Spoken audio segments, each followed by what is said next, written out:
Hey guys, we're here with another episode of Silverback Syndicate. I am here with a very special guest, someone I would consider to be a protege, but pretty much someone I consider to be the next one up in regards to the next generation of EP. So without any further ado, Fernando, aka Chip, I will not be saying his last name. Let's just welcome him to the show today. Pleasure. Thank you. Okay, so unlike most of my guests, everybody who's been on this podcast so far has been relatively seasoned.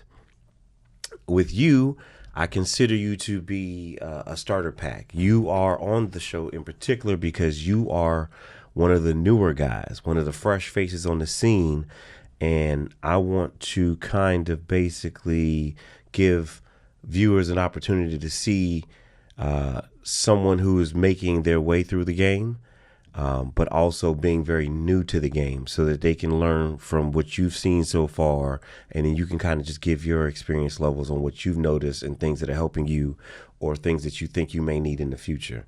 How does that sound? Sounds like something you keep up with? Yeah, okay, cool.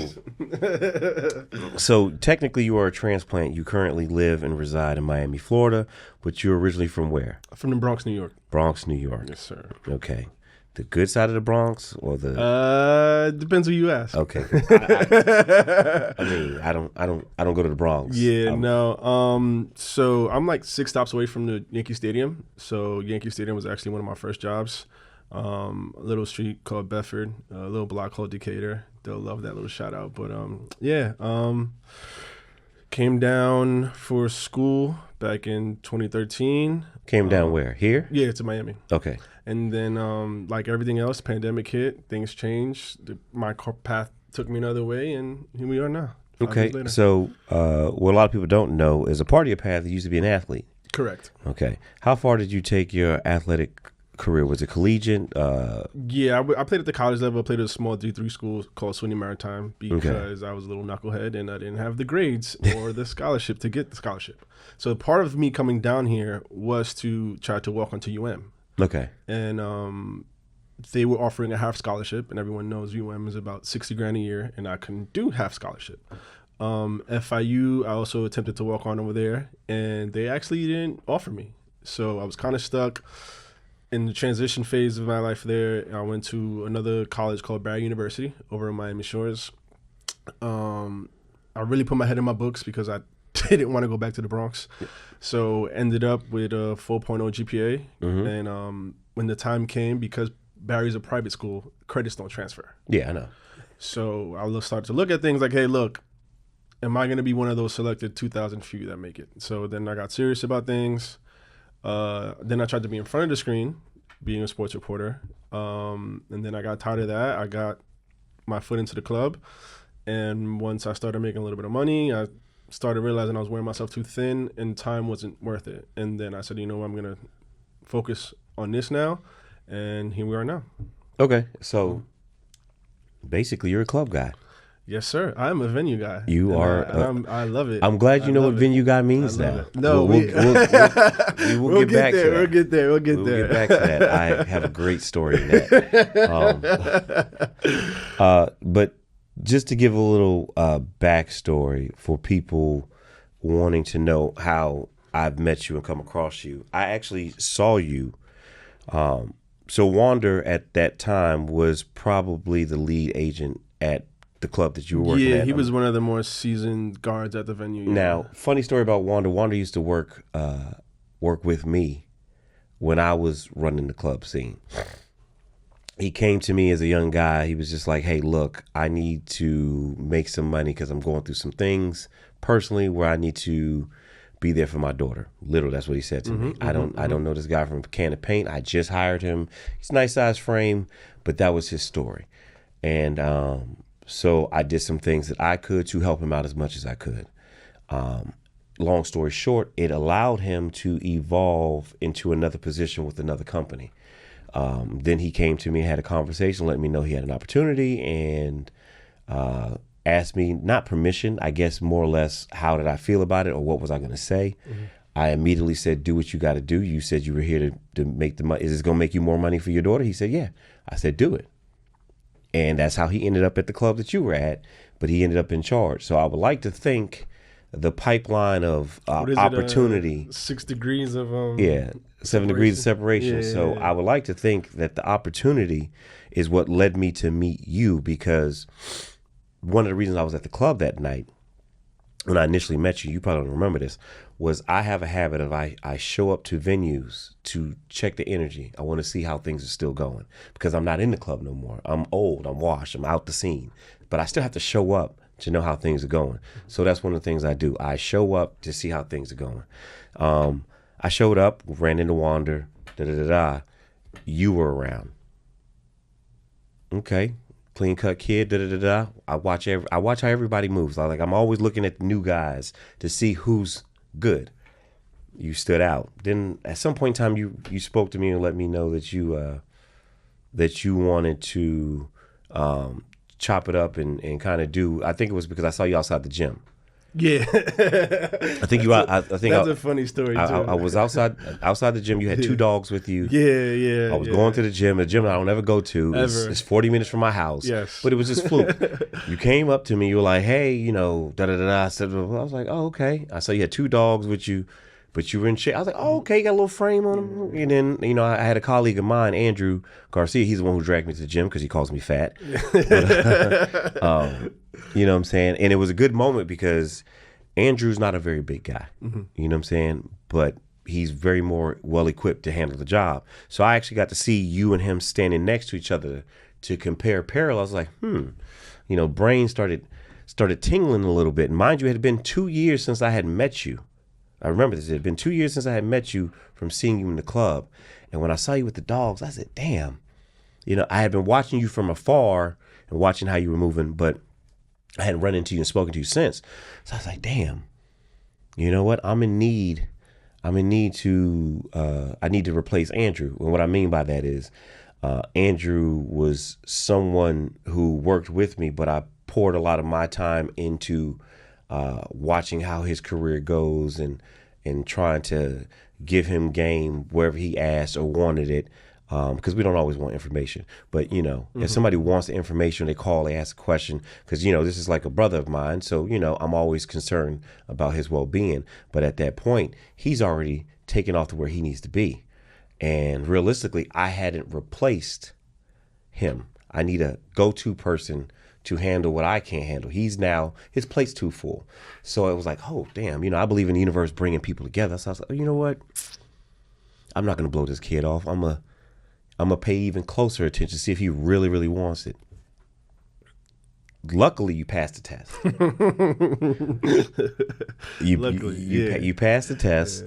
Yeah. I think I started watching your social media more. Mm-hmm. That was the first thing I did, and I went to your page, and it was just like a couple of pictures of you on vacation or having fun, but it wasn't a lot of pictures. It showed me you weren't very big into social media. Mm-hmm. I was like, oh, that's a plus. I said, his lifestyle's kind of corny though. He's kind of, you know what I'm saying? We're gonna have to clean this up. That's fine with me. I don't like to show it all. He's looking a little too pretty in these pictures. We're gonna have to. Those who know, because the first thing you're gonna do is he a pretty boy? Like, how's he like with the ladies and stuff like that? So when I spoke to you and asked you about, I was like, you have any kids? No. Okay, you have a girlfriend? Yeah. Okay. Does she understand what you do? She does. Well. Remember I started talking about these things. Before I even gave you a job, I said, hey, make sure your life is set up. I was being interviewed without knowing I was being interviewed. Exactly. I'm filling you out because I'm like, okay, if I'm going to pour into someone, it's going to change their life for the better, I hope, if they listen to what I'm trying to do. So if I'm going to do that, I really, really need to know, because we pour into people all the time, but we get burned all the time. Mm-hmm. I don't take it personal. You know what I'm saying? Like if that's what you felt like you needed to do, so be it. Just know it's going to be different now. But you have honestly stuck to the game plan perfectly. There's only one other person above you that I could say has done the same, and his trajectory is crazy right now. Who's Rio, based out of Chicago. Shout out to Rio, yeah. Rio's doing amazing things. He's basically been Rookie of the Year, but he stuck to the plan.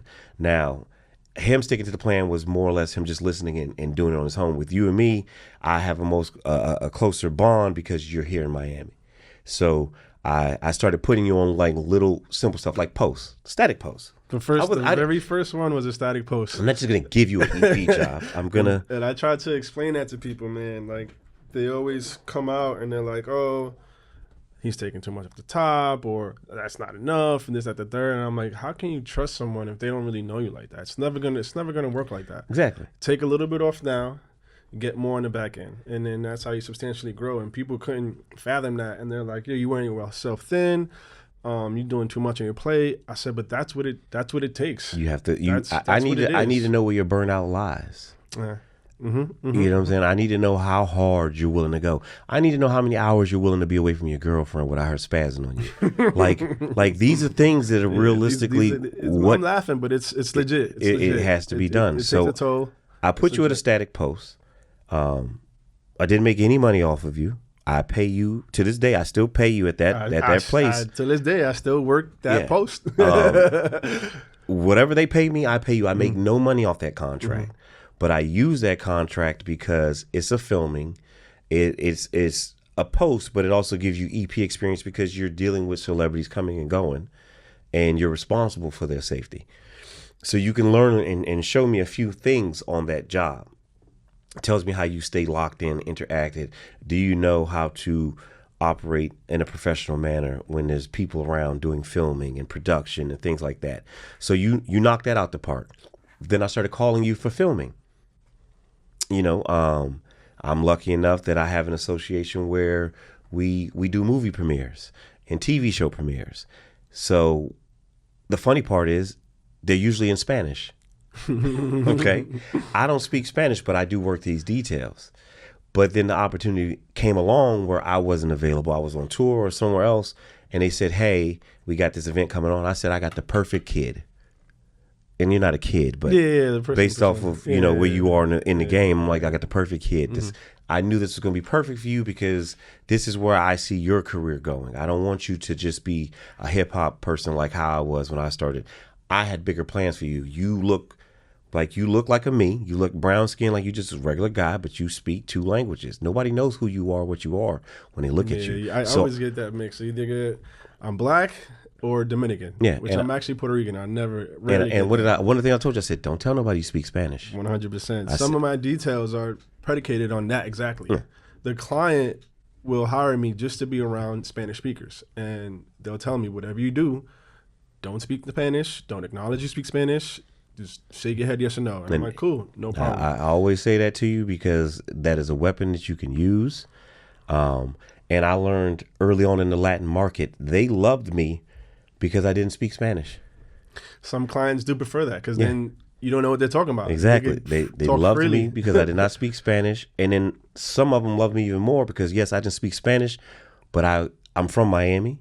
If you're from Miami, you know a little something. I know something. So they knew he'll carry you. If they made a mistake and said something in Spanish to me, and I'd be like, okay, and I would just do it. They'd be like, okay, cool. He don't know it, but he knows something. So it worked out. Like I've taken little things that I've seen in your resume, and I've tried to cultivate it where it can excel your career faster. So I sent you on those details with the movie people and the film stuff, and then I sent you out with an artist.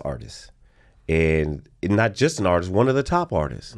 But I remember getting the call. Somebody was like, "Hey, we need a you."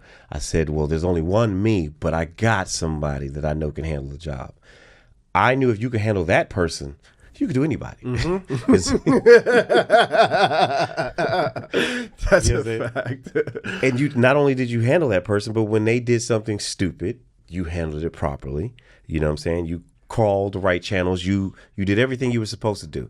So that's why to this day, I don't second guess myself when it comes to reaching out to you for you to do any type of situation. I think you're ready now. I once you went to the training for Icon, shout out to Elijah Shaw, Icon Training, which is based out of North Carolina and also in Colorado. Make sure you guys check them out.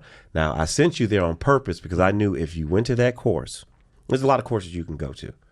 But if you went to that course, your psyche would be where I need you to be for you to see where yourself can go. It was definitely, I wouldn't say an eye-opener, but it just reaffirmed of how much more there is to this game. Exactly. And it showed me how much more cerebral this game really is. Like, I know there was logistics of it, but it just took back from when I was first having a conversation with you when you first met. You would post these questions. You had one, and you might not remember it verbatim, but you had a client would go into a hostile soccer area. The client was staying at the same hotel as the visiting rival team. Mm-hmm. Your question is, what do you do? And then it was something very so simple, and it was just move them to another hotel. Yeah. That's all it was. It was just move them to another hotel. Yeah. But then taking the course, it shows you and it also tells you, like, the earlier you are involved. I mean, some people don't have the opportunity, but the earlier you are involved in the process, the easier your job later becomes. Exactly. So it just showed me how much more critical thinking and how much more of a thought process it is. Not just standing in the room, staying out of the picture, staying out of, you know what I'm saying? There's a lot more into it that people don't realize how much more work it actually is. Yeah, I think a good school training can teach you several different things. You can go to a school and learn the X's and O's. You know, there's schools that are good at showing you, hey, this is where you're supposed to be standing. This is how you stand. That's cool. But at some point in time, you're going to have to use your brain. Mm-hmm. Muscle memory can only take you so far. You're going to have to be able to pivot.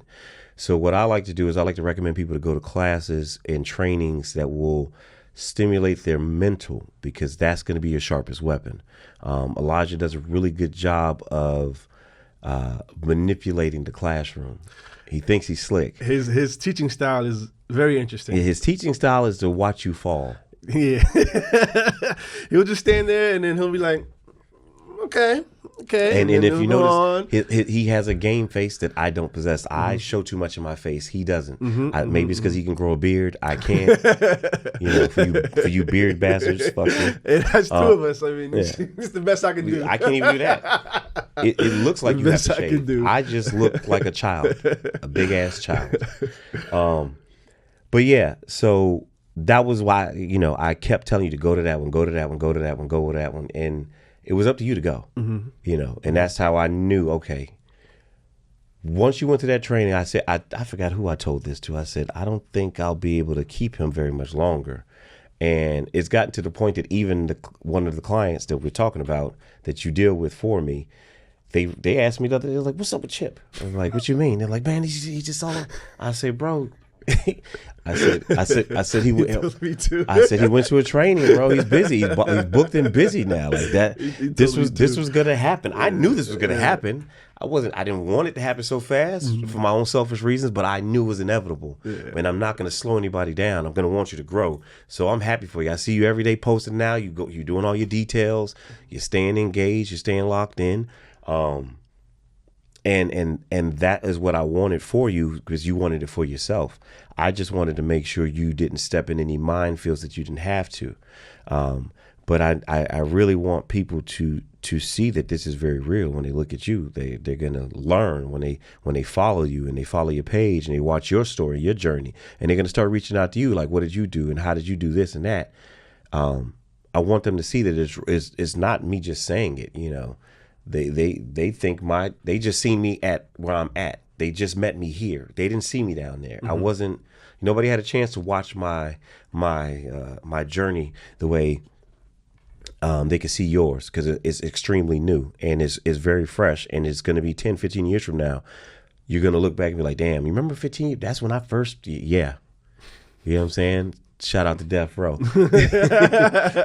but. So you come from the Bronx, you try to make it in sports. You have to shake your old habits to evolve, and then you become a good student. You get your head together. You start working the nightclub scene. I want you just to briefly talk to the camera and let people know when you were in the club scene, because the club scene can really suck you in. There's a lot of people who get very comfortable in the club scene, especially down here in our market in Miami. We have beautiful women, we have ball players, we have athletes all over the place, we have movie stars. It's the lifestyle is right in front of you. And quickly, young guys in the game, they get confused on what's important. Then they kind of like trickle into the lifestyle a little bit. They start getting invited to the promoters' parties. Oh, come by if you're not working tonight. And then they start going, and all of a sudden now they're drinking with these people and partying with these people. I've never seen you do that. So I just want you to lay out what are some of the things you've had to avoid, or what are some of the habits you've had to create for yourself so that you can keep your mind locked into what is actually important? Well, my favorite thing is, I'll tell people, if I'm not getting paid, you're not going to see me. Because that's the last thing I want to do is be out partying and drinking and that habit. And some of the things I try to avoid is, it's going to sound weird, but building certain relationships. Because we are in this city and people see you around certain people, they'll try to use you as a key to open that door. So people hit me, hey, you know where so-so's going to be tonight? No. Hey, what's going on tonight? You got to reach out to him. Or the ladies be like, oh, you know, so-and-so just fishing, doing some homework, trying to figure some stuff out, things like that. But what I really try to do is I set realistic goals. Mm-hmm. So part of our job and part of this field is hitting the gym. If you know me and you know I personally hate the gym, don't like the gym. But I couldn't tell. Your ass always there. Exactly. It's part of the job. It's part of the job. So what people think is that, oh, he's in the gym 7 days a week. Absolutely not. I'm in the gym 3-4 times a week, but when I'm there, I'm working. I'm not on my phone in between sets. I'm not, checking other girls out at the gym or checking other guys out at the gym, seeing whatever they're pressing or whatever they're lifting. No, I'm there to focus on me, my goals, and then what I'll do is I'll bring a journal. Shout out to my boy Jay at Body Type Work. This was his idea. He put me and my best friend on Prince. What we do is the journal not only shows me my results, but it also makes me accountable. Mm-hmm. When you open that book and you see that you haven't been in the gym in a week, it's time to get moving. Because this business is a game of runs, at least for me, because I don't have a contract guy. So me, it's all about runs. We have some runs with 3 weeks, I'm extremely busy, and then things slow down. Or I'm on a 1.5-month run, things slow down. Or it's just a busy 5 days, and then things slow down. So when those times slow down, that's when I have to make sure I'm doing something. Mm-hmm. Whether it's in the gym, whether I'm doing some kind of cardio, whether it's running cardio, swimming, wrestling cardio, there's all different types of cardios. I have to make sure I'm doing something that's going to be affect me positively later on. Even if I'm scrolling on social media. Anytime, and I love these pages, they're the videographer pages. So say Fashion Week right now in New York, right? I follow a couple of videographers just to see the entries and exits of these celebrities, or these clients, or whoever it is, the movie stars, whatever it is. Because that allows me to almost use it as a case study in its own, every single clip. So then I know, okay, cool. If I was there, how would I have changed it? Because that only shows a snippet of it. Yeah. We don't know what the circumstances are. We don't know who set the entry up. We don't know a bunch of other stuff. There's a lot of unknowns. But what we do know is this is what the people are seeing. Not only that, this is how it's going. This is what regardless it is. of how I got set up, this is what it is. This is how it happened. This is what it is. Yeah. So we don't know if they could have been different. We don't know all these other factors, but this is what the public is seeing. And this is also what potential clients are seeing. So how you move on these clips and what it is that you do and you handle it, that can make or break you as well. So everything now in our age is recorded. So everything's out there to see. Paper resume is cool, but all they have to do is, like you said, pull up a profile. Mm-hmm. And it'll tell you almost everything you need to know. Electronically, that's where I try to tell guys, have a resume. I've said it to you. Mm-hmm. But at the same time, like you said, they're still gonna Google you. 1,000%. They're gonna do a reverse image search on the picture or profile that you send. They're gonna pull up your social medias. They're gonna try to figure out who you are and if they like you. And that's why I'm very vocal to guys to be like, hey, be careful what you put out there. You've done it to me. I've called you. They haven't been outlandish. Hold on, disclaimer. No, they have not been outlandish, but it's something that you've obviously seen, or maybe someone close to you have seen it, and they've maybe spoken about it. Like, hey, look at this guy. He posted this, or if it's politics or religion, or the big three we don't ever speak about. But there's been certain things where you're like, hey, listen, take that down. Boom, I'll take it down. You're busy. Later on, you'll tell me why. Yeah. Or if you don't tell me why, there's a reason for it. You're not going to tell me to take it down. I try to explain to the people on the camera, like, I'm going to tell you something because I want you to win. But if you sit there fighting with me, you would argue and you're like, oh, but why did... Nick, I'm telling you, take that down. Like you're not getting anything out of it. And it's been several times I've called you like, yo, you shouldn't do this, you shouldn't do that. And you're like, all right, bet. You're teachable. And that's why you are where you are. Because you're smart enough to know I don't know everything. And I'm trying to get here, and that person's close to or in the vicinity of where I'm trying to go. So maybe I should take a listen. He might know a thing or two. He might know something. Just the simple fact that you know, okay, I'm watching Fashion Week and following these people, but this I'm studying the material. This is a part of why certain personality types, like former athletes, people who are competitive, it matters. There's a book behind you right there called Mamba Mentality. All your mentality matters because how you see and envision certain things, most people don't. You can't teach that. You either have to want it or it's just a natural instinct. I think you have a combination of both, and you're exerting that in your work, and that's why you're getting the results that you're getting. So when people question, well, why I don't have this or why I don't have that, what are you doing to get it? Like, are you truly doing the things to help yourself evolve, or you just want to be involved in some shit? Because there's a difference, and we're going to see a fast reality of it. There was a moment where when I spoke to you, I spoke to you about your home life in regards to your relationship, probably like 2 or 3 serious times. And I remember saying, I said, look, you need to have a talk with your girl. You need to let her know, boom, boom, boom, boom, boom, boom. Because I already knew what I had planned for you. You didn't know. It's not your job to know. I just want to see if you're going to trust the process. But at the same time, I know you need to let your home life know that too. You know, I asked you, is this a girlfriend? Like, no, this is my girl. Okay, if that's your girl, then this is the conversation you need to have because you need to know where she's at. How did that conversation go for you? It had its ups and downs. I remember there was a time where I explained to her, like, listen, I might be gone for a month or 2 months, 1 month on, 1 month off, wherever. There was a situation that, you know, a job presented itself. It's definitely interesting conversations because in all reality, they don't want that. No.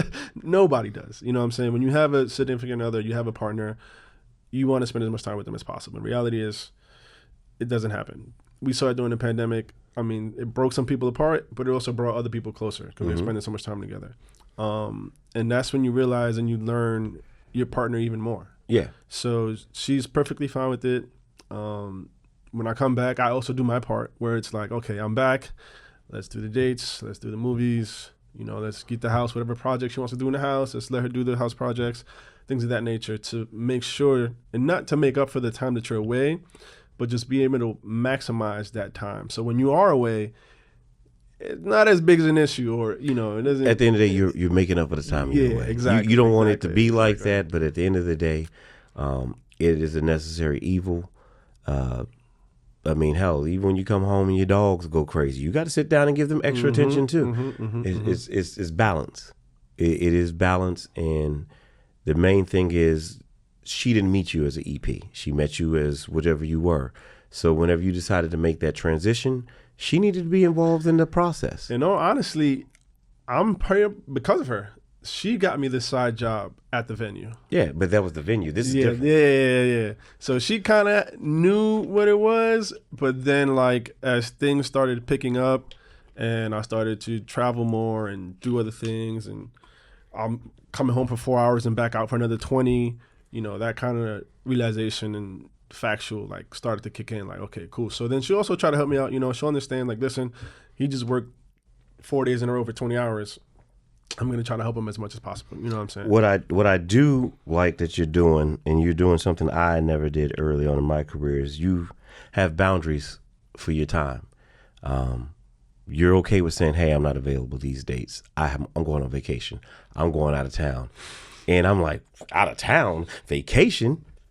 We don't do vacations. What do you mean you going on vacation? I'd be ready to throw the phone when I see that. But then I'd be happy for you because I'm like, okay. Wait. To my defense, I do give ample the time of warning. You do. You You know, definitely do. It's just, I'm an old school guy, and sometimes those mindsets kick in, like vacation. We don't do vacation. We just work.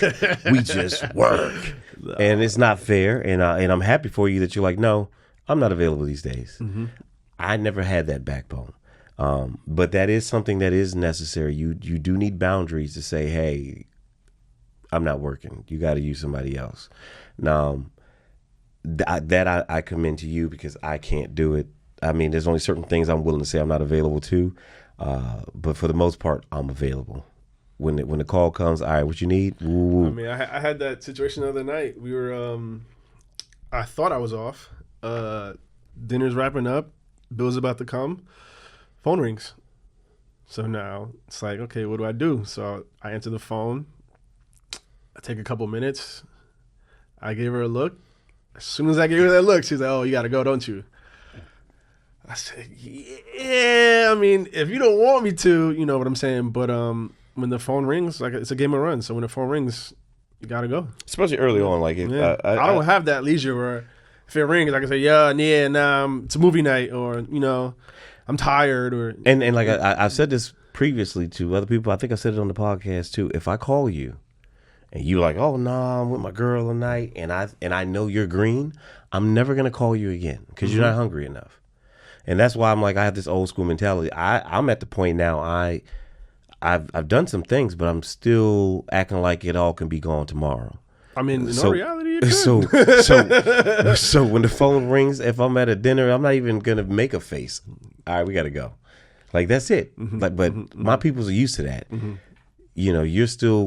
You're still making ways and trying to figure it out.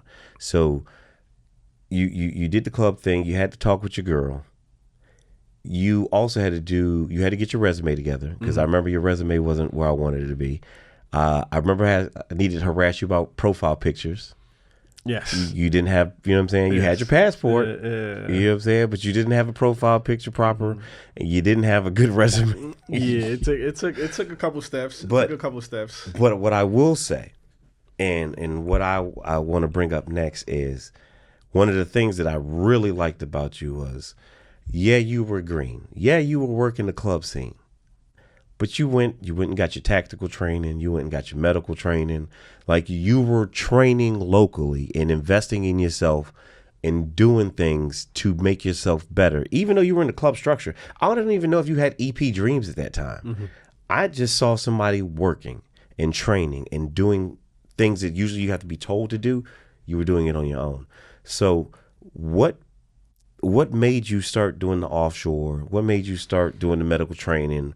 Because if you were doing a side hustle in the club, I'm pretty sure you weren't thinking, "Oh yeah, I'm going to be a bodyguard. I'm going to." Yeah, no, that was never the goal. That was never in my vision. At that point, I was just trying to put some food in my fridge. I just needed the work, needed the money.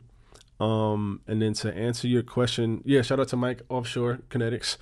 I was in a situation where I've seen, like you said, that people get comfortable. I saw that in a short amount of time. And I'm like, listen, I don't want to be here year 9, 10, 12, still working the same club, same venue. Like, this is just not what I want to do. So I tried to think outside of the box and see, what am I going to need? So if that opportunity comes knocking, I'm prepared. And I had an opportunity that slipped away from me because I was not prepared. And I refuse to have that happen to me again.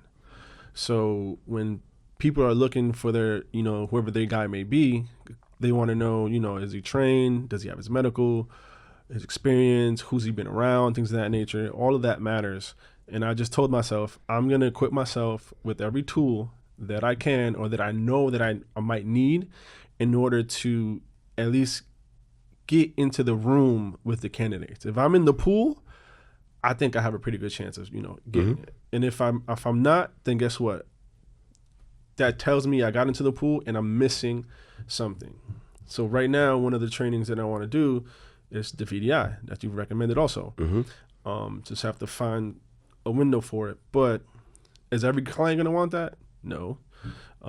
Most dream scenarios, you have a driver who does just the driving, and then you have the AIC who does the principal, and then you have your team members around it.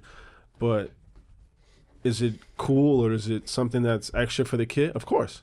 Yeah. I just added in there, hey, look, I did VDI, I did the SUV training, I did the sedan training, I have both training, so if it's needed, I'm prepared and I have it. But also keep in mind, if you're riding in a car with the driver, don't you want to know what the driver knows? You want to see how he's thinking. Yes. Don't you? Yes. Don't you want to be able to communicate to a driver how a driver is supposed to understand it? Or, God forbid, knock on wood, the driver gets shot. This has happened on a tour where the driver was not the target, but he was shot in the head. Somebody got to drive now. What are we doing? Or the worst part is, and this happened to me before, you get into the driver's seat, you don't know the functions of the vehicle. That let's be honest, how many kids from the Bronx are getting into Rolls Royces? Ferraris and Bentleys and that Lambos? happens. Like, you get in there and you trying to play it cool. Like, okay, I know what I'm doing. They know. Yeah, you have to know the difference between a Wraith and the Phantom. And they know you know what's going on. They know you know what's going on. Yeah, I had a situation where I had to drive a Lamborghini that I couldn't fit into properly, but I still had to drive it. It was very painful, very, very painful. But those things do come up. Like you said, you have to know how to operate the vehicles. So you had the wherewithal to do that. But then it seems like you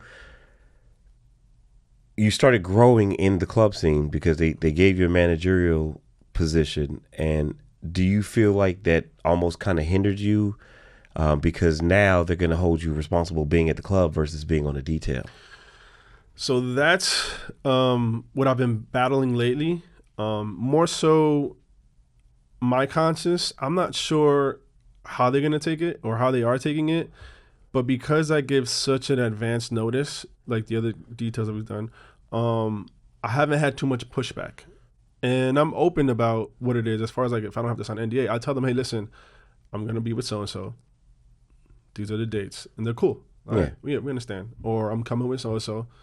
And they're like, okay, cool. We understand. But there is going to come to a point, and I asked that question. I reached out to you. I said, listen, when did you know it was time to go? When did you know you've outgrown that space? And how did you go about it? And you answered it, and you let me know.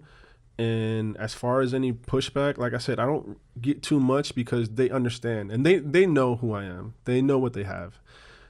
They know I'm one of those guys that soon is going to be gone. And they love me when I'm there, but when I'm not there, they can understand why. Yeah, I mean, management, and I know some of the people from your establishment, they've been around a long time. They know good security. A lot of times venue security is more or less just filling up the room with bodies. And then, if you got 20 agents working in the club, you probably got 5 of them with a really, really good brain on them. And people recognize that quickly. I recognize that quickly within you. But at the end of the day, I always tell new guys or anybody, keep a club. Keep some type of club or nightlife that you can go back to in your city. Just even if you're just working as a bouncer, you want to be on the scene. You want to know what the young people are doing. You want to know what the music is doing. You want to know what type of response the music is causing, certain songs, what are the trends. You want to know these things because you're going to be out with your client. And you don't want to overreact to something that's normal because you just don't know. So I tell everybody, keep a club. I can go to a lot of venues in this city and just say, hey, can I work tonight? And they'll say, yeah, not hoping that I'm going to stay forever, but they know the value of good security. So even if they can get me on the cheap for one night, they're going to do that. And I tell people, I still go to the clubs because you need that. You have to keep a club in your back pocket because you're not always going to be busy when you first start. Like you said, it runs hot and cold. And I tell guys all the time, too, you'll probably go your whole career without having to contract a client. Because at the point in time of business, when it comes to this side of the game, you may not be at the highest level where you have to have a contract or where they have to put the liability on you and your company. They may be running it through somebody else and the other person just calling you to do the job. And that's fine. but you're probably not going to be the one on the dotted line with the contract, more than likely. So with that being said, you have no guarantees with longevity on these clients, but you do have a guarantee that I can go back to this club at least working 2-3 nights a week, just to give me something. Yeah, that's what I try to tell people also. They're like, yo, why don't you, leave the club or do this, that, the third? I said, first of all, it's not just snap my fingers and I have a contract client. Yeah. It's not going to work that way.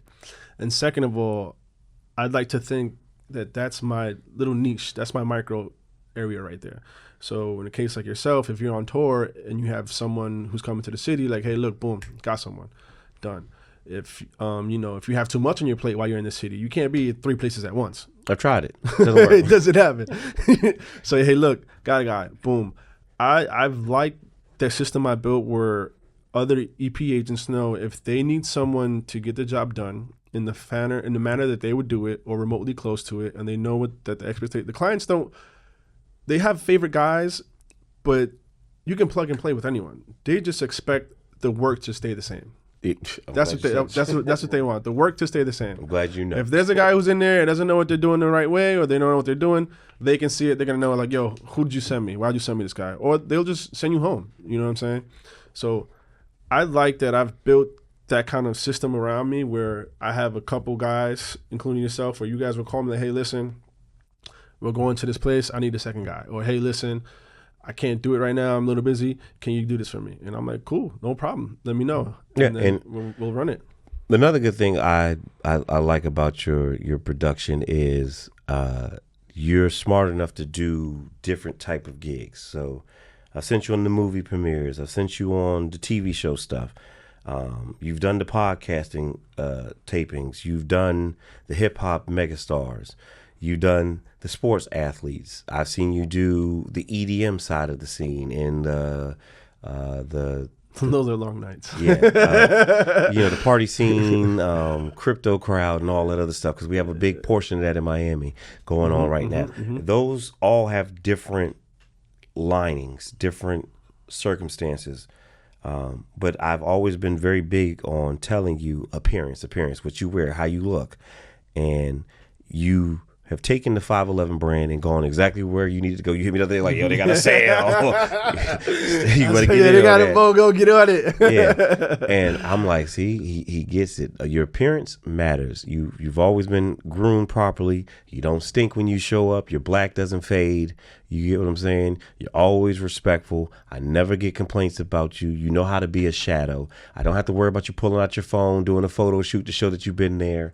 I don't have to worry about you asking the client, hey, can we get a pic together? Like, I literally showed up to a venue this past weekend, and I actually had a need to find good guys in that particular city. Mm-hmm.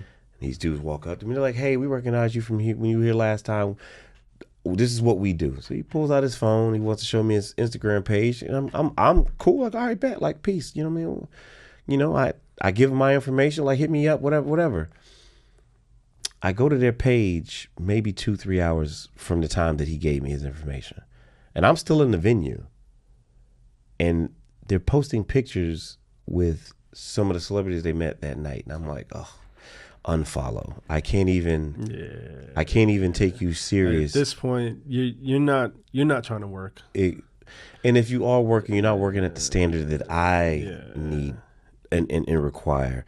So I say this out loud. Like, if you are interested in growing, there are a lot of cues and things that you can and cannot do in this business that will stop you very quickly. Taking pictures with clients, posting them real time is one of the most dangerous things you can do.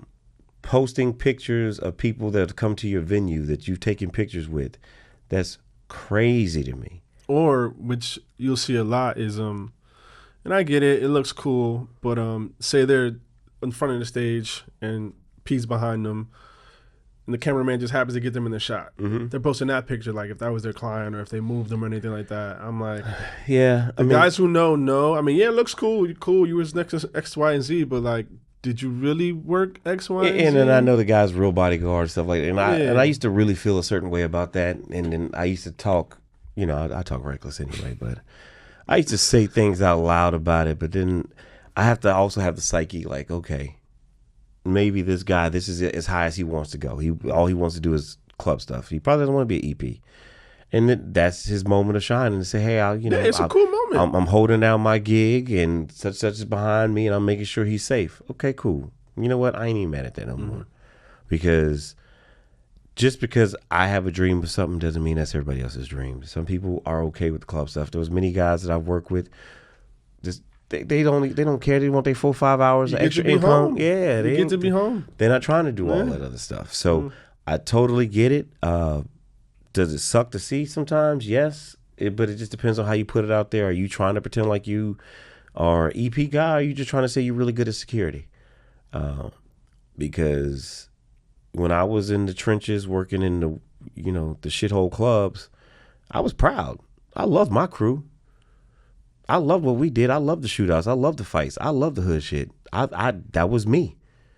Luckily, the powers that be and other people, like I said, the Andrew character, the Mike, the Marco Totos, the Alexes, and hell, even my kids' moms and my mother and people around me, they saw potential. I was just chilling. I was happy. I was cool.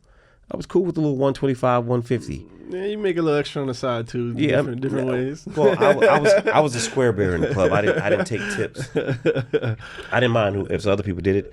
I just didn't do it because I didn't want anybody to think I could get bought. Because some of the characters we dealt with, they really like that. You know what I'm saying? And they're looking for a weakness and they want to know if you can be bought. Because if they know you can be bought, they might have to press you one night because they know you're not doing your job. So it was just something I always chose to do. I just didn't take tips. And, that's just what it was.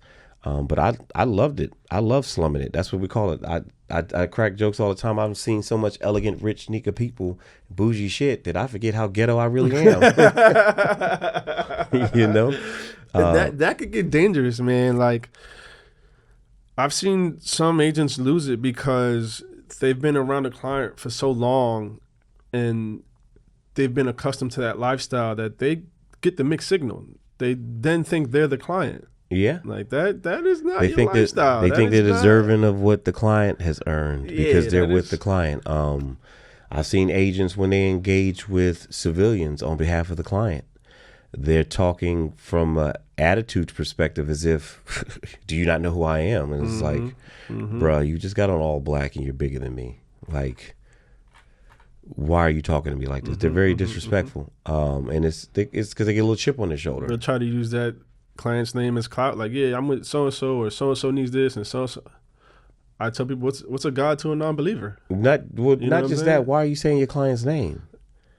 Hello. Like, why are you saying your client's name? You should know how to move. You should be able to move in and out without having to say so-and-so's here. Listen, I need this, I need that. Oh, why? XYZ, XYZ. Can you get it done? Or how do I get it done? Or can you help me? You know what I'm saying? And then next thing you know, they pop up. They're like, oh, I didn't know you were so-and-so. Yeah, don't worry about it. He's cool. He doesn't, you know what I mean? Doesn't do anything. The process for you said this pretty much started around COVID. That's what, 2021? Yep. And we're now in 2025. It's been a very quick clip for you, 4 years to have touched and done some of the things you've done already, honestly, with no real backing. Like, and I'll be quite frank, like, I've helped you out, but I'm not going to sit here and say I backed you. I vouched for you in my own little situations, but you've been moving around with or without me.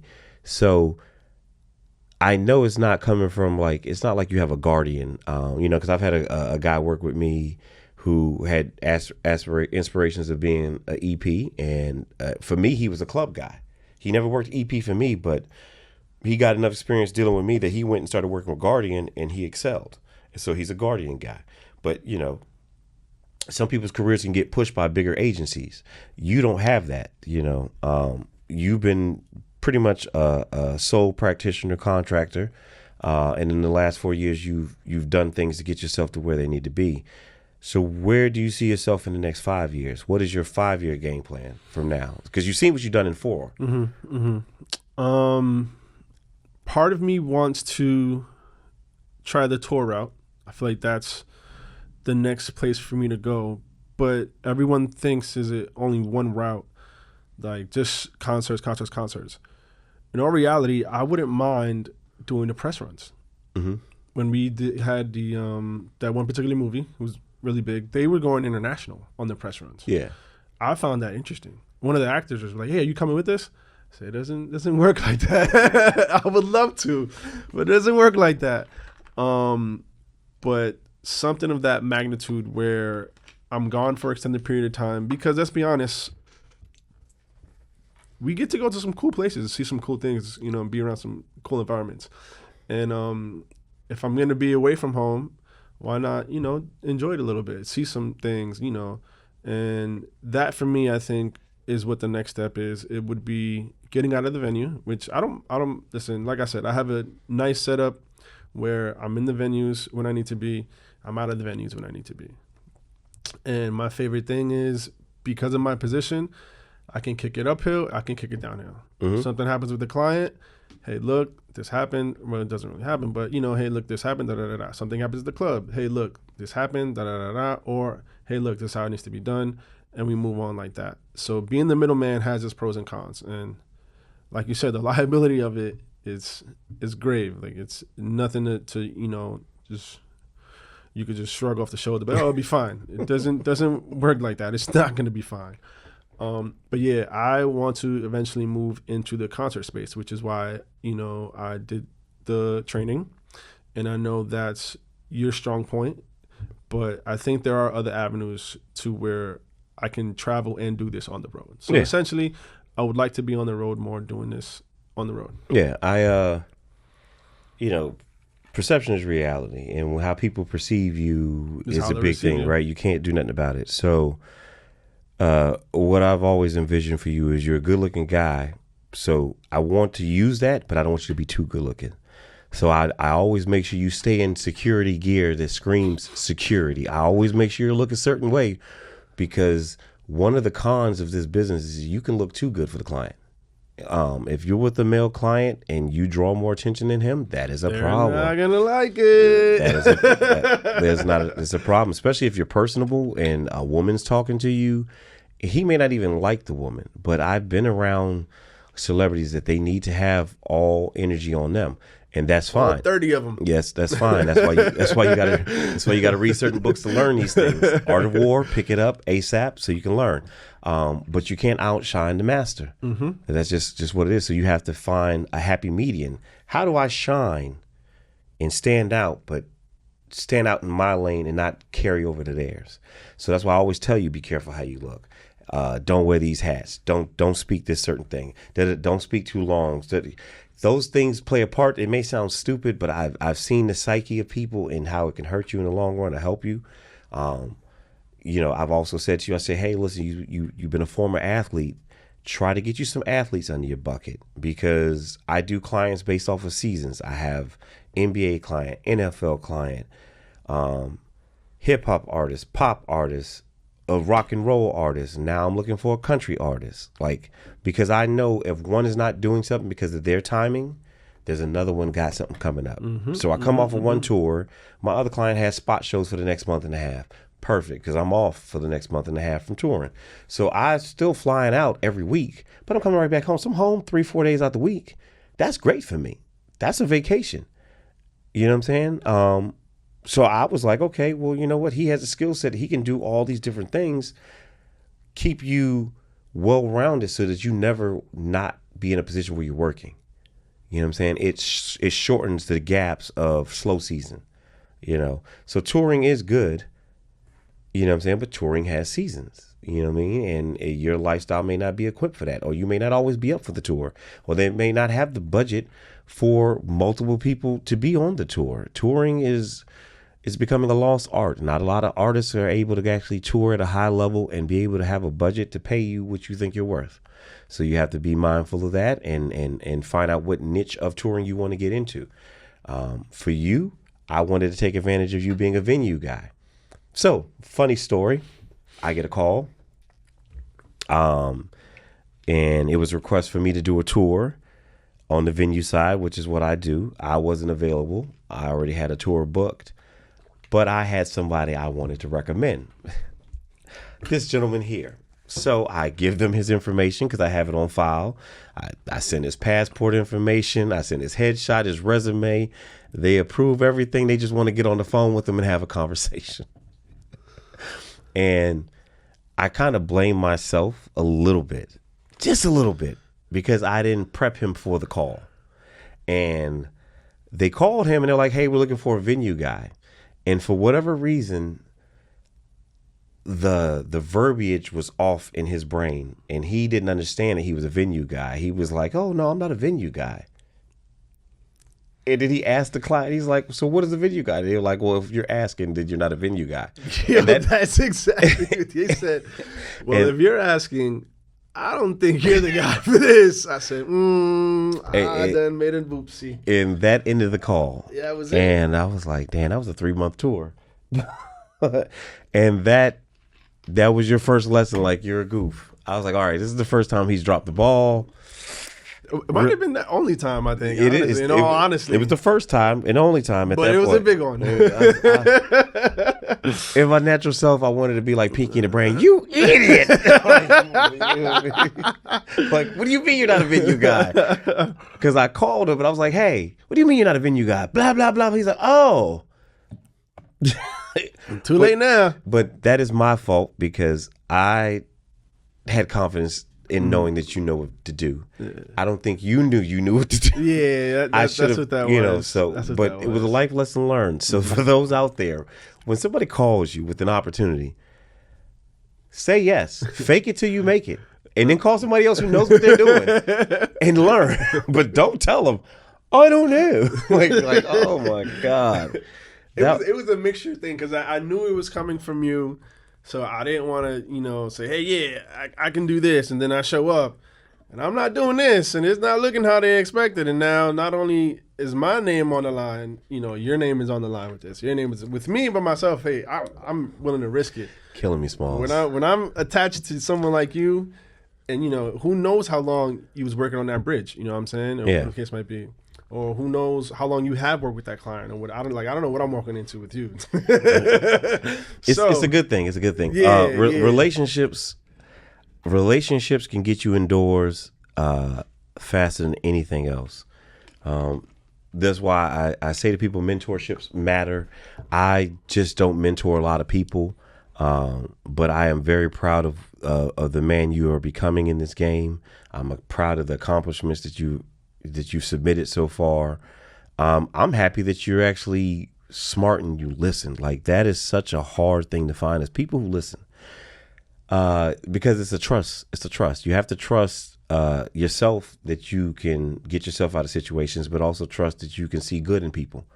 I would like to think that I see good in you. I don't dig deep into your personal life because that's your personal life, but I do dig deep into your career because I want to see you win. And I've told other people in this game, like, yo, that's going to be my, I've been hiding you in the tuck. Like, I don't even give them your real name. I've been slow pacing you, not to stunt your growth, but so that your journey can be smoother. You can scale properly. Yes. Yeah. So I've been keeping you away from guys who will call me to like, hey, I need a guy. You're not always my first call. You're always a call away, but you're not always my first call because I don't want to throw off the trajectory of where you should be going. Where you need to go is where you need to go. That's something you have to decide. But I can help decide where you should be because I know what it could be for you 10 years from now. If you operate a certain way versus if you move over to the left or to the right, it can go a different way. And I appreciate you trusting me in that because, each one teach one. I was very blessed that people saw something in me. And when I I constantly preach this, I'm not supposed to be here. I'm not supposed to be behind this microphone. I'm supposed to die about 20 times already. Outside this job, inside this job, I've been through a lot of things. But what has kept me here and has gotten me here is I do good work when I'm working. I don't shit on people. I don't play with people's lives and their money. And I try to be as honest as possible where I can be, because sometimes my mouth gets me in trouble. But I found a moment where I can help somebody the same way somebody helped me. And you seem to be very deserving of it. And I see you got your young love going. I'm just like, it reminds me of when me and my son's mom was starting off. Like, she didn't sign up to deal with an EP guy or a club guy. Who I was when we got together and who I was when we got married, and then years later who I am is two different people. You get what I'm saying? So not only do I have a hope for you in your career, but I also want your personal life to be as easy as possible. Like, yo, don't make the mistakes that all of us knuckleheads do. We've all lost marriages. We've all lost good women. We've gotten jammed up being stupid. Some of us have gotten caught up in the lifestyle that don't belong to us. You know, these are all things that play a part of the game, but we're never man enough to say it out loud. We always want to act like we all got it together and we doing what we do. We look good. We're in the gym. I'm juicing. I'm stacked up. You know what I'm saying? Like, I can shoot. I got big guns. Like, yeah, my life is great. In reality, a lot of us are hurting, and that's why we do all this toxic behavior. So I'm just trying to help you stay away from all that. It's okay to be young and in love and just love that one girl. You don't have to have 10 million chicks on the road. You don't have to deal with groupies to solidify yourself in your position at your job. Like, what's important is at home, not this job. So I'm just trying to help you get game and learn the difference of where you can go and keep going, because the money is what brings people in, but the money goes away. Mm-hmm. The only thing you're going to have is the scars and the memories from what you've done. And what you don't want to do is you don't want to scar other people throughout your journey.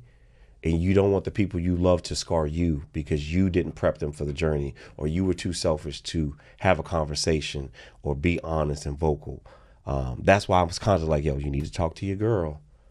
You know what I'm saying? Because I'm man enough now that I've hurt my son's mother. I've hurt my daughter's mother because I've had selfish moments where I didn't communicate. You know what I mean? I didn't have somebody tell me different or show me different. I just was winging it and being who I am. You have an opportunity to watch many different dudes now because the guys know your name. I've been like, yo, that's, you know, I've sent you out. Hey, call him. Like, you're a number I give to people now so that they understand you are a representation of what an EP is in Miami. You're one of our top guys now. You get what I'm saying? Like, that torch has gone to you, and you're not. Are you even 30 yet? Oh, 35. Wait. Oh, damn! I see. I didn't even know. 34. See, I didn't even know. I thought you were still in your 20s, bro. Someone terribly said, "Yeah, I think you're like 22, 24." Yeah, that's how young. Stop it. That's how young I thought you were. Another tool in the kit. Yeah, you look younger than I thought you was like 28. Do you know what I'm saying? But even still, 35 is still very young. But you're young in the game, so it's just like, you know, these are all the tools. But I wanted you to come up here because you were like, "Are you sure I'm ready for this?" Yeah, because I didn't know what to expect. And it's been a while since I've been on this side of the camera, but knowing you, I didn't know what to expect. I wanted, so season 1 was just trying to get information out. I didn't have a real vision behind it. I just wanted to put people in front of the camera so people can learn, right? Season 2 is a little different because I want people to not only just see the job and the X's and O's of it, but I want people to see the humility of it. You know what I'm saying? Like, we have Kendra. She's done an episode. I want them to see women, you know. Who else? I don't even remember. I missed the last two. Kendra, I didn't see Kendra. Shout out to Kendra.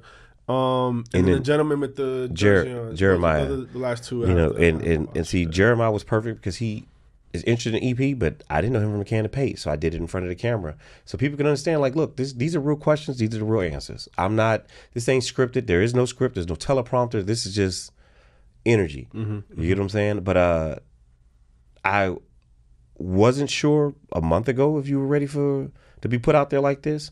But after seeing your production from since you gotten back from the training, I was like, oh yeah, it's a no-brainer. Mm-hmm. It's time to release the dragon because you know what I mean? You're at that point now that I know that that static post that you cover for me, I'm gonna have to replace you. You get what I'm saying? They were mad the other day. They was like, yo, they said this verbatim. Excuse my language. Don't hit me with that X-ish. said, what do you mean? Like, Because I be busy, bro. He was like, yo, I was like, what do you mean by that? He's like, no, we need you XYZ. I said, brother, just let me know. Try to send me a full month schedule. But you see my response when I say, yo, y'all don't have a schedule. Don't talk to me until you get a schedule. Give me a full month schedule. I can be there 100%. Shout out to Mr. Lee. I appreciate you. Love you, Mr. Lee. Mr. Lee. Yeah, I'll see you this week. Hopefully. But yeah, that it's just evolution, brother. You're at the point now that they're gonna know your name.